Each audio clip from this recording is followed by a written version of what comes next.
Does Diddy's toxic relationship with Cassie have anything to do with the charges that he was arrested for? Sex, racketeering, obstruction of justice, drug distribution.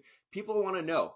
Well, let me break it down for you because I've got a lot of people asking me the questions. So basically, the government is using RICO, which is a law originally designed to go after the mafia. They're arguing that Combs led an organized long-term criminal operation that used his wealth and his power to basically recruit and control women, which included celebrities and escorts, but to supply them with drugs, coerce them into acts, sometimes on camera without their permission, and intimidate or harm anyone who stood in his way.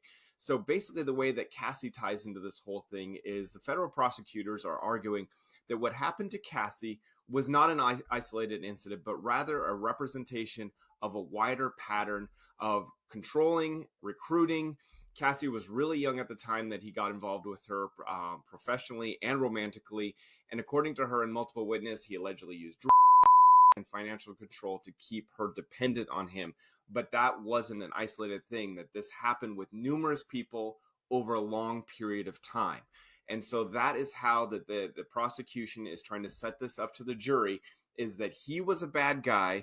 And if you look how he treated his girlfriend and his friends and the people around him, he used money, he used fame, and he used power to keep all of them within the inner circle and not talking. So this week we heard from close friends, assistants, even former performers, all of them suggesting the same thing, that Diddy really used his empire to control, to exploit, and they presented a bunch of evidence this week. And so now it's going to be, in the jury's hands. Next week, Cassie's mother is expected to take the stand, and we could hear from the quote unquote Punisher, who was an alleged enforcer who worked behind the scenes at these events. So we'll keep you posted on anything new that comes out.